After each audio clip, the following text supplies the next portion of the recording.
Separate but equal. Separate but equal. Separate but equal. Separate but equal. Separate but equal. Separate but equal. Separate but equal. Separate but equal.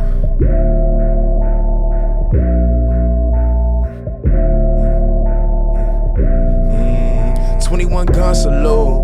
For some of my kinfolk that's been gone, understand what we going through. Till we're bench from a pen, till what we wish for. In the end, it'll never come true.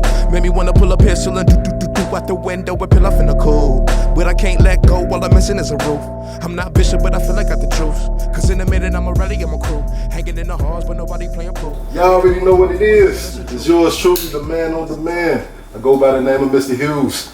It's gonna be another one. I don't really got to say much about it. Y'all probably don't know this man. Allow me to introduce him to y'all. This dude right here, one of the dopest artists I've known for years. Even putting the dope artistry aside, man, Joe, just how you carry yourself as a man, bro. Appreciate it, bro. Real talk, bro. Like, your work ethic is crazy. Appreciate it, Look, man. ain't too many people I know that move around as much as I do. Right. Anytime I'm at this man's crib, all you hear is, I mean, Dave's in the crib. Illinois is finna go somewhere. The nigga be on the go, man. This a hard working man, bro. This my brother, bro. How you feeling, my boy? I can't call it, man. You know what I'm saying? Hey. Hey, Everything. Everything's everything, bro. That's what's up. 2020. Man, it's been a rough one, bro. Yeah. It's been a rough one, man. All right, let's start like this, because we obviously know 2020 been rough for some of everybody. But I'm sure there was some good moments. Yeah, it's been a few good moments. Give me some highlights, dog. Man, just like helping with the education of my daughter. You know, the shorties is homeschooled or whatever this year. So like, you know what I'm saying, my mother has taken a big step in there, and then with her being a retiring CPS school teacher, her influencing my daughter, her grade point average just, you know, is going up tremendously. Not saying she was slacking on grade point average. She was in the three point range, but 3-point range is going up from like a 3.2 to the 3.7. And I, you know what I'm saying, that's all based on my mother. And so in your opinion, would you say e-learning actually has been working out for the better? I feel like e-learning works out for the better for those who are capable and have the time to really be patient and educate their children. Because I'm not even gonna lie, I give all that credit to my mother. I really don't have the patience. Like you say, I do a lot of running around. It's a lot of things in life I'm still trying to figure out. So my mother has taken that upon herself to make sure her granddaughter is well educated. So, you know what I'm saying, all graces to God for that. Period. I'll say this, for me personally, e-learning is cool. Right. I think my dislike is, I don't like the fact that the kids is losing the experience of growing up with other kids. Yeah, the social activity. That's what I don't like. And I feel like to some people, you know, there are parents in this world that actually prefer their kids to be homeschooled even before the pandemic hit. True. But I feel like for kids to be around other kids, I feel like it's a necessity. Exactly. It should be. Yeah. It's bittersweet. You know, but at the same time, it's like, okay, what's 1 year, maybe at the most a year and a half versus the safety of my child? You know what I'm saying? Okay. We are living in a pandemic, so shit, if my daughter has to sacrifice a year not being around with her you know, her classmates, it is what it is. Do you, your honest opinion, like, where are you in particular with this COVID shit? Like, do you feel like this is like, it's real? Do you feel like it's kind of tweaked out a little bit to enhance the numbers? To be honest with you, I really do believe that we living in a pandemic, to be honest with you. Maybe it is because I watch world news every day. That shit is on constant rotation. You know what I'm saying? I keep in touch with the enemy, Fox News, see you. But also MSNBC and CNN. So I'm an old head. I'm from the picking up a book and reading, so I have respect for journalism, and I feel like respect to journalism are gonna give me the truth. So hell yeah, I believe that shit. That's real. I believe that shit, bro. That's real. For real. We up was a 300,000 people dead. That shit's real, bro. Yes.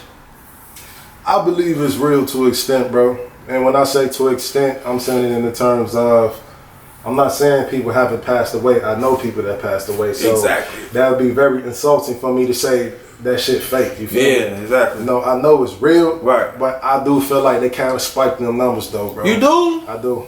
I feel like they did. I feel like, I don't know, I ain't gonna speak as far as the known factor, but once that shit was hitting like it was hitting, yeah, I feel like they hell yeah. But because you know, if you could control fear, yeah, you have power. Of course. You know what I'm saying? Of course. It makes it more fearful when you have a leader who got rid of the preparation of a global pandemic. This was all in play before Barack left, and don't get it wrong. I didn't agree with a lot of things Barack Obama did, but he did put in place a plan for pandemics because all the world doctors and scientists, they saw this coming. So you know what I'm saying? We weren't prepared for it in a lot of ways, and we still not prepared for it because people rather be out having fun with no mask. This shit real all the time, endangering other people all the time, bro. So. I mean, I guess for a nigga like me, I ain't got to do nothing too much different. I'm a loner, so. Right. The only thing I do more than usual, I just wash my hands more than usual. You feel me? So. Bro, you know. I'll just let you know right now. This shit finna take off, Hey man, look, man. And you keep it fluid the way you moving with the nigga. I'm just getting my feet wet, y'all. You know what I'm saying? Like, this the first show, and this shit sound wrong already. You know. And I, you know, my whole motto, I like to surround myself around like-minded people that's on the same page as me. Like, we don't necessarily have to like the same thing, but we can still have some of the same goals. You know what I'm saying? I want y'all to know, this is my brother. Like, you know what I'm saying? He came in my life later in life, but I feel like he's been truly in my life since 2015, 2016. Yeah. So, like, yeah, this is a 100 dude, and I appreciate him just because y'all really don't understand. Like, this is one of the most silent rappers I'm sitting next to. Like, this nigga has a lane of talent from rapping to filming this shit right here to smoking bomb ass weed, fucking fine ass bitches, which we both do. You know what I'm saying? I ain't even no smoking talent, nigga. For real. I'll take it. Straight up. You know what I'm saying? So, Joe, just to see you coming from where you coming from and how you doing it, bro, is an inspiration. Just to get that on film. I appreciate that shit, my boy. Y'all heard it first, and no, I did not pay him to say that. No, absolutely not, man. With you. Real recognized, real man. Brother, bro. Honestly, squad, the reason what gave me this mentality that I have is I don't like being put in a position where I have to wait for somebody to get shit done for me. Exactly. You know what I'm saying? Right. What got me behind the camera, besides I always wanted to capture everything, because think about it, a lot of shit happen in life where you miss some of the memorable moments. You'll never capture on camera, but you remember it because it happened with your eyes. One of those had to be there moments. You had to be there. That's one of the main reasons got me behind the camera. But what the start of it was the very first music video I paid somebody to do for me, bro. And I paid the original agreement because he originally told me he was pricey. And I'm like, I ain't got that type of money right now. Hit me back one day like, look, I'll do it for you for $300. Bet. The agreement was I pay half up front. Okay. Pay the other half when the product was done. Right. Right.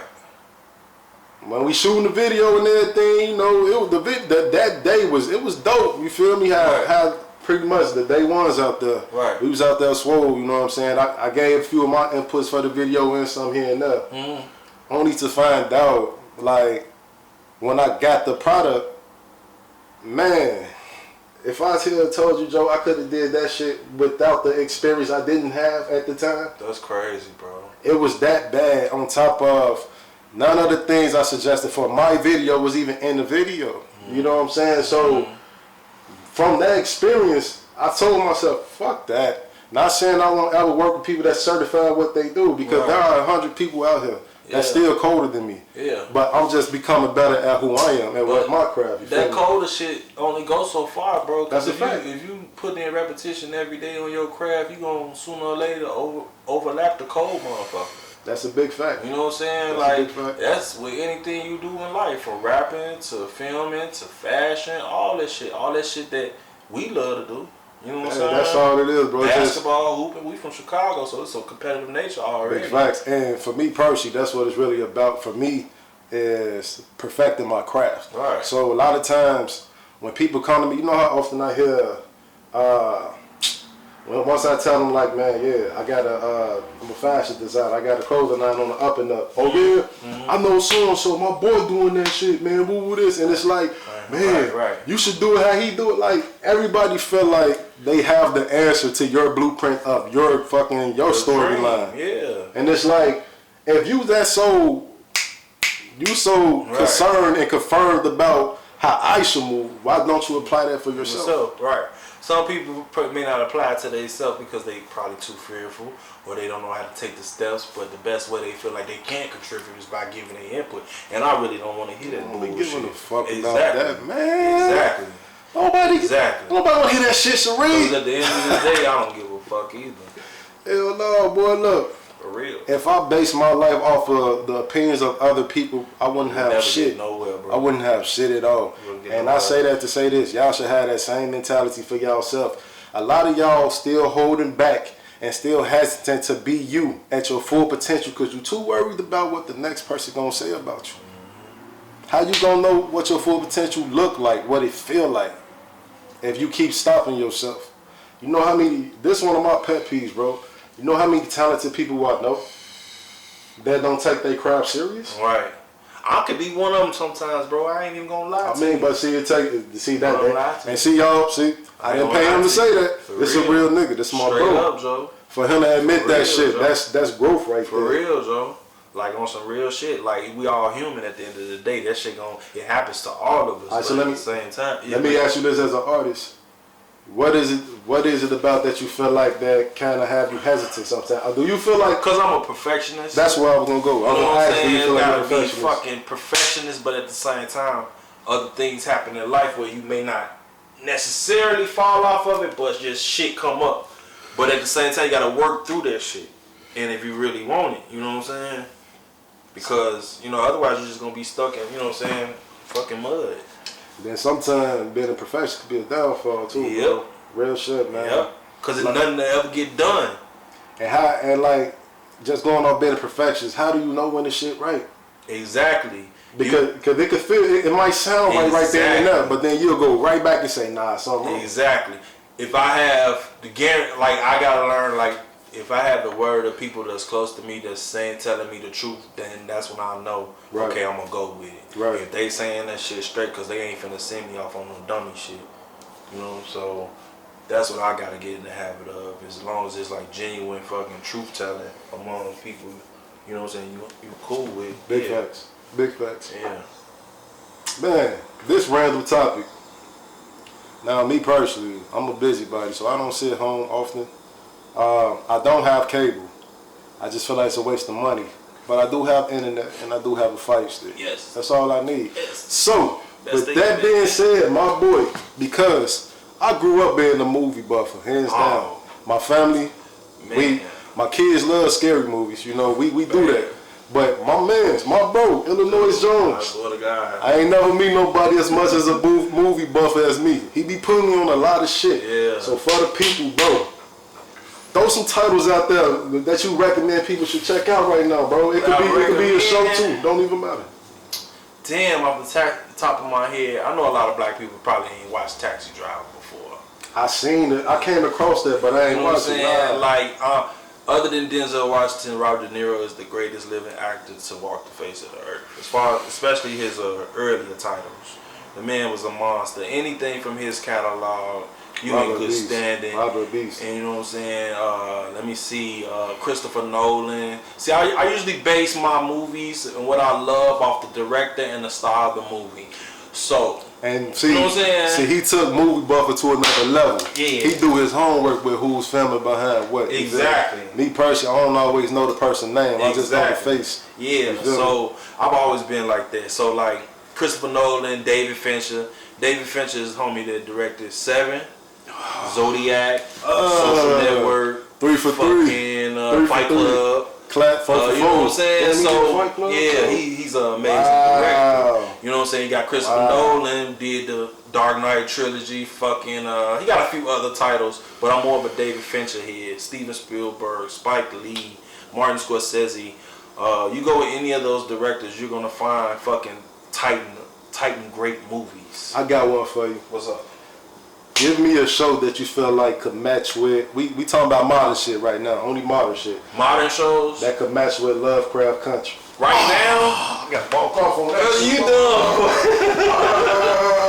Lovecraft Country, low key, probably the greatest debut TV show as far as black TV shows I've ever seen in my life.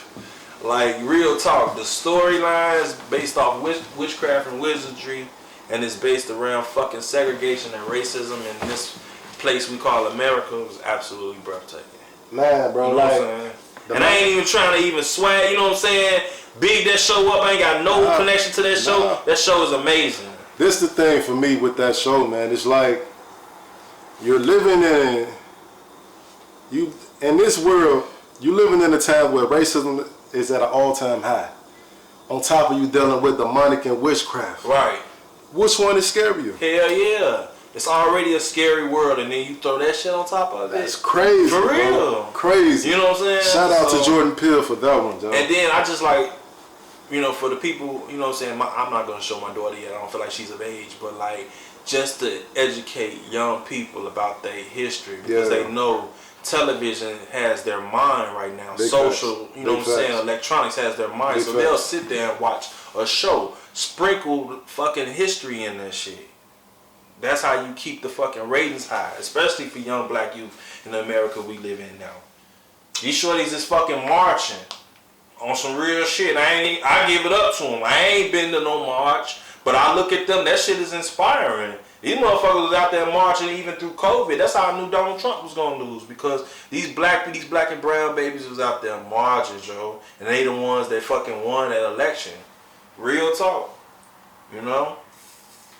Did it matter to you who went in office between him and Biden? I knew just for the sake of class sake, Donald Trump didn't deserve to be the fucking president, because the president, you know what I'm saying, I don't idolize like white people or whatever, but at the same time, they carry themselves real, recognized real in certain politics circles. So that's the way that shit has always been traditional. I feel like Donald Trump was against the norm of fucking the way a politician should be. This man has his hand on nuclear codes. We don't need that type of motherfucker running no country, bro.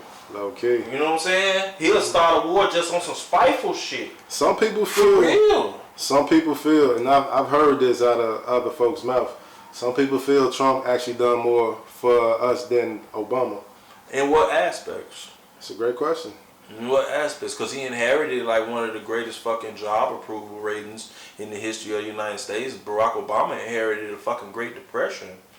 You know what I'm saying? So like everything that he touts himself on was based in some way, shape, or form from Barack Obama. You know, this man is the same man who went on national TV and said, "Let me see your birth certificate." Come on, man. He a fucking clown, Joe. That's the pussy gripper. Yeah, this man was best friends with Jeffrey Epstein and Ghislaine Maxwell, my boy.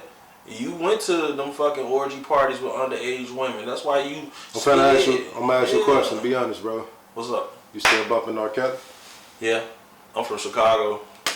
I know that's fucked up to say. No, it's not, bro. Backyard party was on the other day. Bro, look, bro. I'm gonna keep it a bean with you. I'm gonna keep it honest with all of y'all. I don't, you know, it's very. I went to high school with the girl he pissed on, so. Hey, Rashona. Was she weird? No, Rashona. Did she come off like she like pee? No, what? Not you, stupid. I'm boy. just saying. I'm just saying. We knew, you know, it was whispers around the high school though, because she would dress. She was a confident little girl. She was on the fucking basketball team. She would show up in Iceberg when that was big. Iceberg was the shit, boy. You know what I'm saying? Damn, Iceberg was the shit. Yeah, them big ass goofy imprints and the Disney imprints on that bitch. And then one day she pulled up in I forgot, it was like a blue or purple PT Cruiser. And we, you know, there was rumors already around because he showed up one Friday at one of the girls' basketball games. Like, it was like 3 o'clock, so you know what I'm saying? It was like I think I had stayed possibly to play basketball for like an hour because we used to always find an open gym and go hoop. And then once I came down, it was a big commotion going out towards the main entrance because on one hallway, the doors to the right led to the gymnasiums. So in this one gymnasium, you know, they had a court and he was in there sitting in the crowd watching Rashonda play basketball. Just scouting. Yeah, and this was around when TP2 came out. Little nasty motherfucker. Nigga. Man, I swear. Hey, look. Hold on though. TP2 is my favorite R. Kelly album. Yeah, 12 play. No, probably double R second or 12 play for me, but TP2 is my 12 favorite. play cold. Yes. TP2 cold though, bro. TP2 is a classic, bro. That shit come on. Don't hit it hard from the back. Yep. Throw it around on the front. I saw that That's fool that at shit, boy. White Castle on Roosevelt at first. Right when I think Chocolate Factory was out, or it was in between TP2 and one of them other ones. One of them albums he put out, I don't think I listened to like that. Okay. I don't know which that one. one with Keisha Cole on there, that shit was nasty, bro. With Keisha Cole? But yeah. What's your favorite rap albums, bro? Of all time? I mean, just off the top of the head, ain't no pressure in that, but like, you know, Alright, look. What grew you up, Joe? What grew me up? Yeah. That's a good question. Some of the hip hop song music that I grew up to in Chicago. I'm gonna start off with the urban, the people that was from the land. So I'm gonna say COG, okay. Children of the Ghetto. A lot of y'all don't even know about them boys. Them boys cold, man. They had put out that one album under Mac 10 label, Who Bangin', and that's the only project they ever put out to my knowledge. That shit was cold, man. You know, COG, of course, Do or Die, Twister. Of course. Like that shit just obviously, you know what I'm saying? Man, who else I'm listening to? Hip hop. Like I said, I'm keeping it embedded home turf first. I was banging the Brat crazy. I had the Brat CDs. Real talk. Who I'm missing, dog? Who I'm missing? Man, I'm missing some people. Bogus Boys.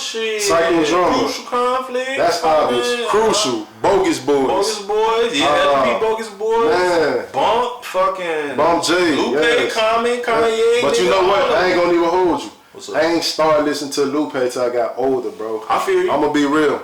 I got on Lupe off Food and Liquor 1. Yeah. That's when I got on Lupe. The original one or the fucking bootleg one? Nah, not the bootlegger. Okay. I heard about the bootlegger. The bootleg Food and Liquor, Joe. Crazy. Yeah, Joe. Yeah, but the same people you pretty much say as far as the land goes. Now, worldwide though. Now, I mean, you know, nationwide. Now you talking about nationwide? Yeah. Hold that thought.